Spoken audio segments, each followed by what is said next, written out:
The National Gallery is an art museum in Trafalgar Square in the City of Westminster, in central London. Founded in 1824, it houses a collection of over 2,300 paintings dating from the mid-13th century to 1900.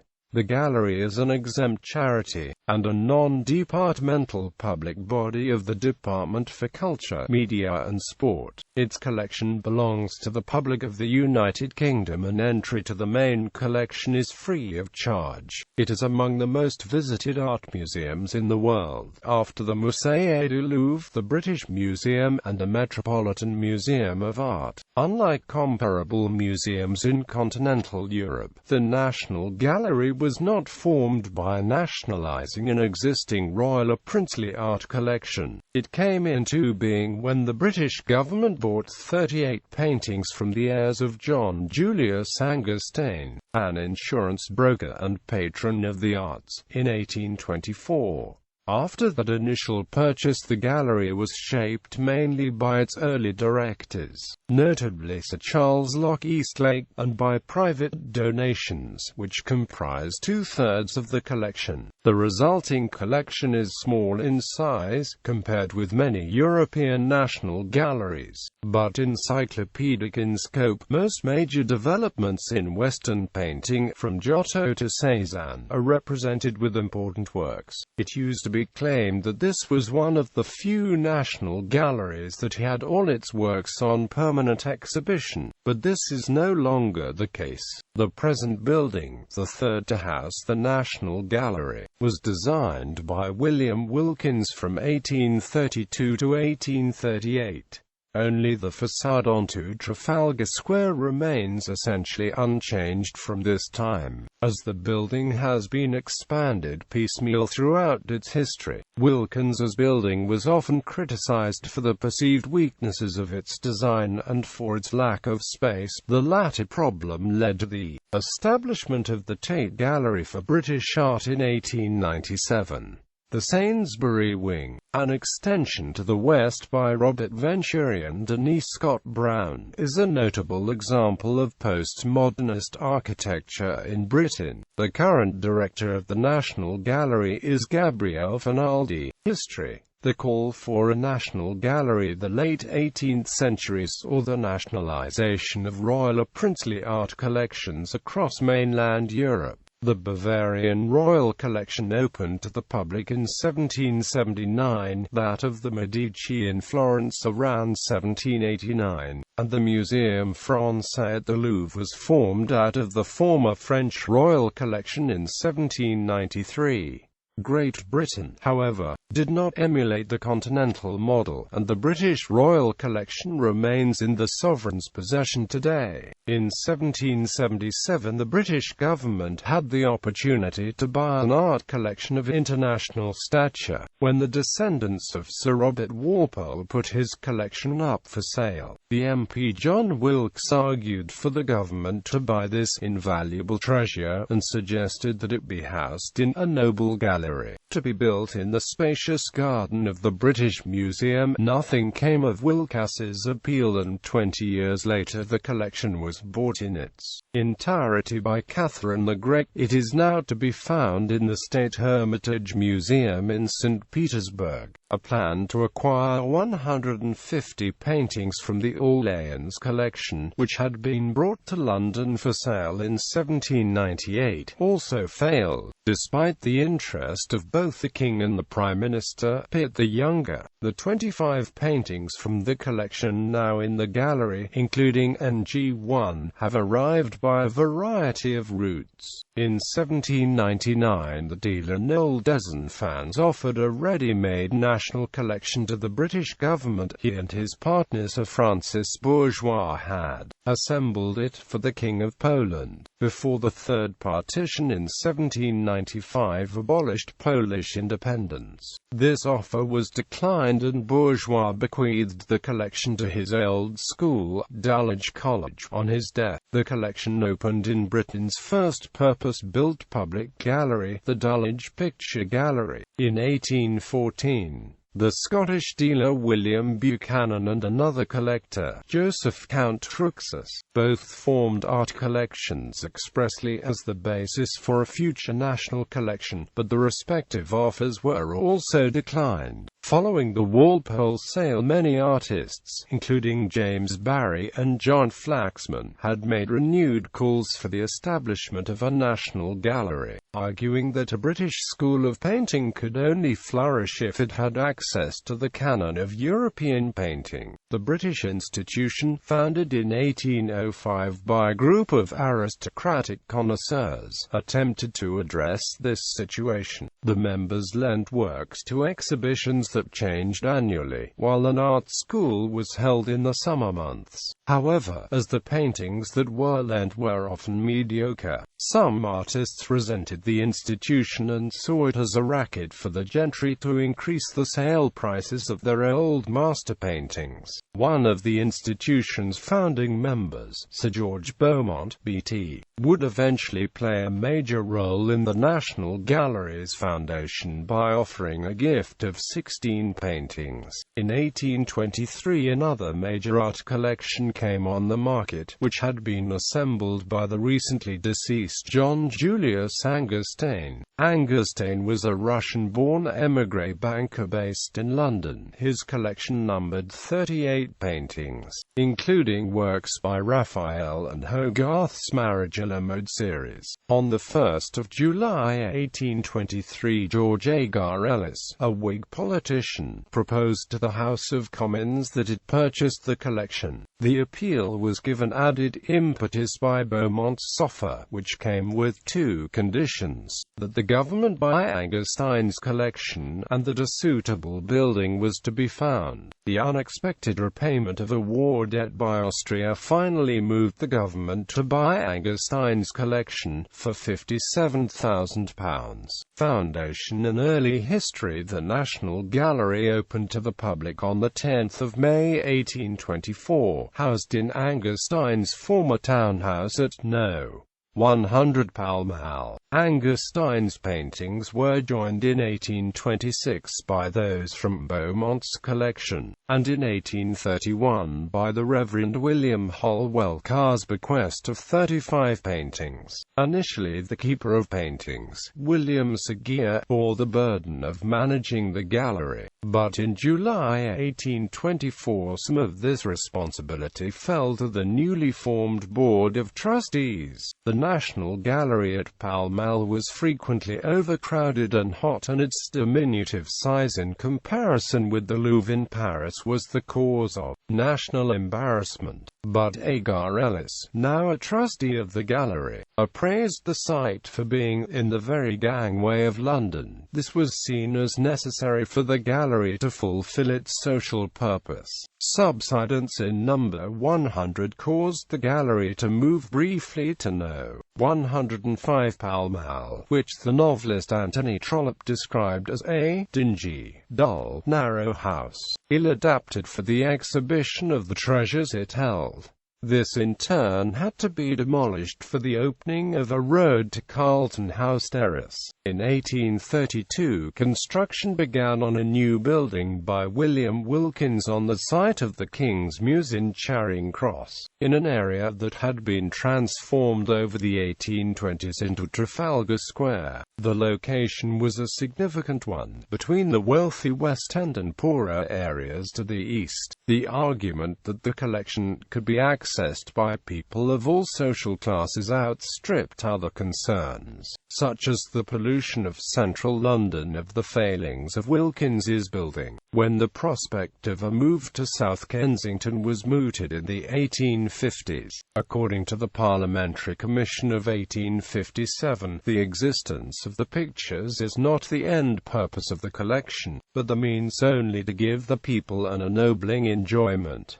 From 1837 until 1868, the Royal Academy was housed in the east wing of the building. Growth under Eastlake and his successes. 15th and 16th century Italian paintings were at the core of the National Gallery, and for the first 30 years of its existence the trustees' independent acquisitions were mainly limited to works by high Renaissance masters. The conservative tastes resulted in several missed opportunities, and the management of the gallery later fell into complete disarray, with no acquisitions being made between 1847 and 1850. A critical House of Commons report in 1851 called for the appointment of a director, whose authority would surpass that of the trustees. Many thought the position would go to the German art historian Gustav Friedrich Wagen, whom the gallery had consulted on previous occasions about the lighting and display of the collections. However, the man preferred for the job by Queen Victoria, Prince Albert and the Prime Minister, Lord Russell, was the keeper of paintings at the gallery. Sir Charles Locke Eastlake, who was president of the Royal Academy, played an essential role in the foundation of the Arundel Society, and knew most of London's leading art experts. The new director's taste was for the Northern and early Italian Renaissance masters, or primitives, who had been neglected by the gallery's acquisitions policy but were slowly gaining recognition from connoisseurs. Eastlake made annual tours to the continent and to Italy in particular, seeking out appropriate paintings to buy for the gallery. In all, he bought 148 pictures abroad and 46 in Britain, among the former such seminal works as Paolo Uccello's Battle of San Romano. Eastlake also amassed a private art collection during this period, consisting of paintings that he knew did not interest the trustees. His ultimate aim, however, was for them to enter the National Gallery. This was duly arranged upon his death by his friend and successor as director, William Boxall, and his widow Lady Eastlake. The gallery's lack of space remained acute in this period. In 1845 a large bequest of British paintings was made by Robert Vernon. There was insufficient room in the Wilkins building, so these were displayed, first in Vernon's townhouse at No. 50 Pall Mall and then in Marlborough House. The gallery was even less well equipped for its next major bequest, as J.M.W. Turner was to bequeath the entire contents of his studio, excepting unfinished works, to the nation upon his death in 1851. The first 20 of these were displayed off-site in Marlborough House in 1856.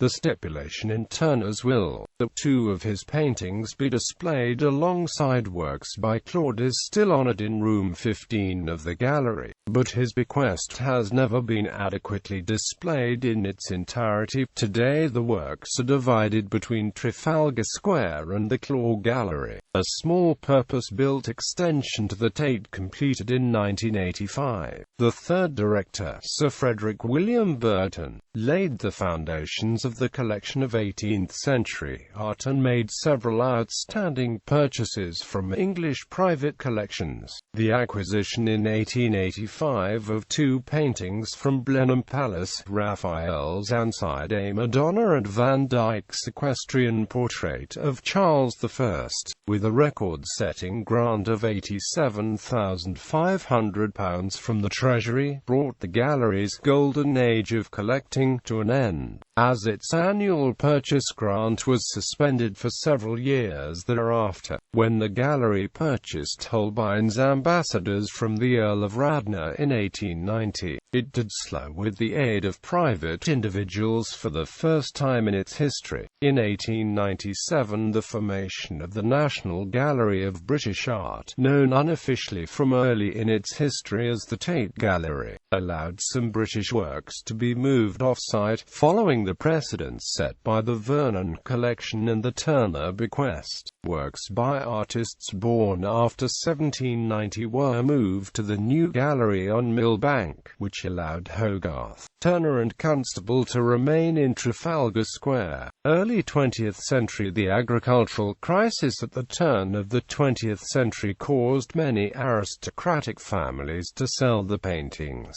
but the British national collections were priced out of the market by American plutocrats. This prompted the foundation of the National Art Collections Fund, a society of subscribers dedicated to stemming the flow of artworks to the United States. The first acquisition for the National Gallery was Velázquez's Rokeby Venus in 1906, followed by Holbein's portrait of Christina of Denmark in 1909. However, despite the crisis in aristocratic fortunes, the following decade was one of several great bequests from private collectors. In 1909, the industrialist Dr. Ludwig Mund gave 42 Italian Renaissance paintings, including the Mond Crucifixion by Raphael, to the gallery. Other bequests of note were those of George Salting in 1910, Austin Henry Laird in 1916, and Sir Hugh Lane in 1917. The last of these was one of the gallery's more controversial bequests. In a rare example of the political protest for which Trafalgar Square is famous occurring in the National Gallery, the Rokeby Venus was damaged on 10 March 1914 by Mary Richardson, a campaigner for women's suffrage, in protest against the arrest of Emmeline Pankhurst the previous day. Later that month, another suffragette attacked 5 Bellinis, causing the gallery to close until the start of the First World War, when the Women's Social and Political Union called for an end to violent acts, drawing attention to the plight. The reception of Impressionist art at the gallery got off to an exceptionally stormy start. In 1906, Sir Hugh Lane promised 39 paintings, including Renoir's Umbrellas, to the National Gallery on his death, unless a suitable building could be built in Dublin. Although eagerly accepted by the director Charles Holroyd, they were received with extreme hostility by the trustees. Lord Redesdale wrote that, "I would as soon expect to hear of a Mormon service being conducted in St. Paul's Cathedral as to see the exhibition of the works of the modern French art rebels in the sacred precincts of Trafalgar Square." Perhaps as a result of such attitudes, Lane amended his will with a codicil that the works should only go to Ireland. But crucially, this was never witnessed. Lane died on board the RMS Lusitania in 1915, and a dispute began which was not resolved until 1959.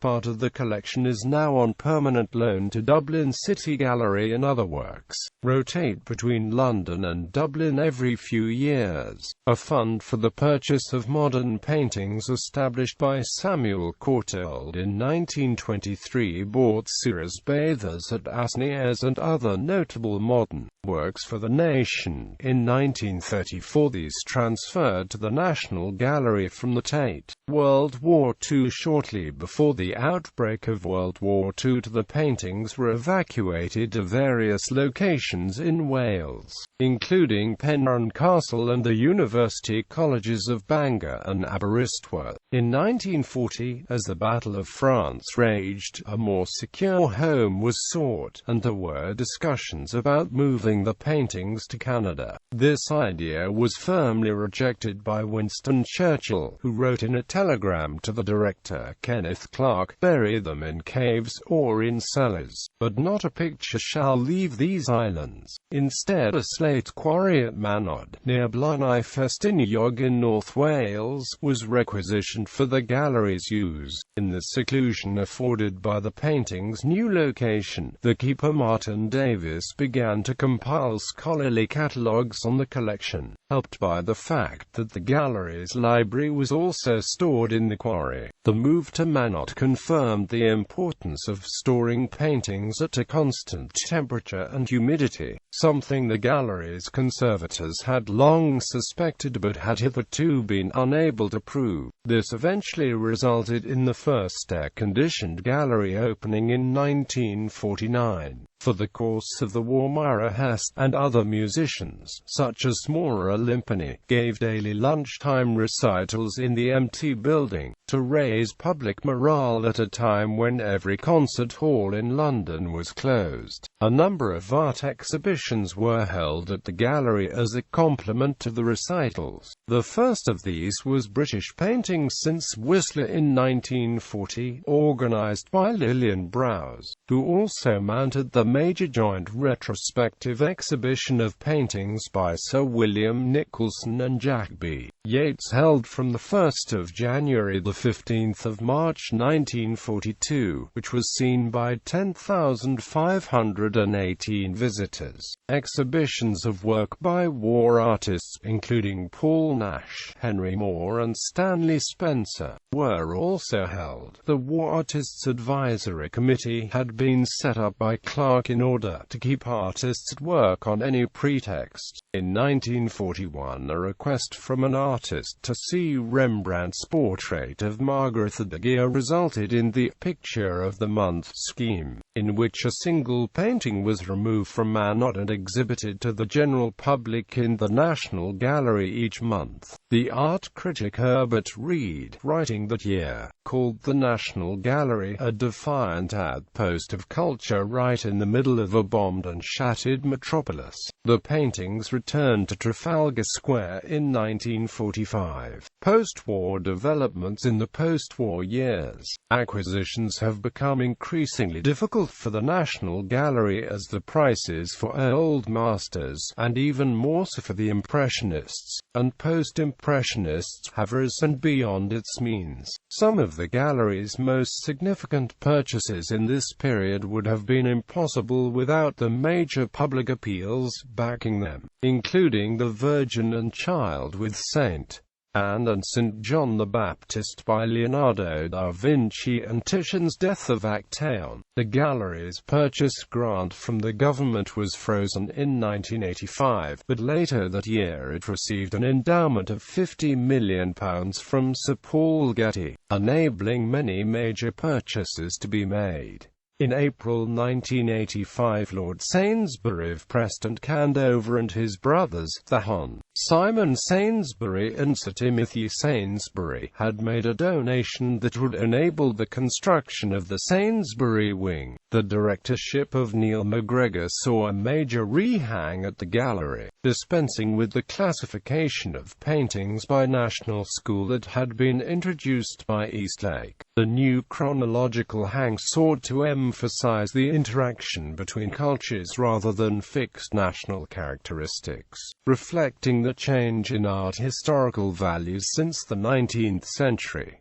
In other respects, however, Victorian tastes were rehabilitated. The building's interiors were no longer considered an embarrassment and were restored, and in 1999 the gallery accepted a bequest of 26 Italian Baroque paintings from Sir Denis Mann. Earlier in the 20th century, many considered the Baroque to be beyond the pale. In 1945, the gallery's trustees declined to buy a Guercino from Mann's collection for £200. The same painting was valued at £4 million in 2003. Mann's bequest was made on the condition that the gallery would never deaccession any of its paintings at charge for admission. Since 1989, the gallery has run a scheme that gives a studio to contemporary artists to create work based on the permanent collection. They usually hold the position of associate artist for 2 years and are given an exhibition in the National Gallery at the end of the tenure. The respective remits of the National and Tate Galleries, which had long been contested by the two institutions, were more clearly defined in 1996. 1900 was established as the cut-off point for paintings in the National Gallery, and in 1997 more than 60 post-1900 paintings from the collection were given to the Tate on a long-term loan. in return for works by Gauguin and others. However, future expansion of the National Gallery may yet see the return of 20th-century paintings to its walls. In the 21st century, there have been 3 large fundraising campaigns at the gallery. In 2004, to buy Raphael's Madonna of the Pinks. In 2008, for Titian's Diana and Actaeon. And in 2012, Titian's Diana and Callisto. Both Titians were bought in tandem with the National Gallery of Scotland for £95 million. Both of these major works were sold from the famous collection of the Duke of Sutherland. The National Gallery is now largely priced out of the market for old master paintings and can only make such acquisitions with the backing of major public appeals. The departing director Charles Smith expressed his frustration at this situation in 2007. In 2014, the National Gallery was the subject of a documentary film by Frederick Wiseman. The film shows the gallery administration and staff at work, the conservation laboratory, docent tours, and the mounting of Leonardo da Vinci, J.M.W.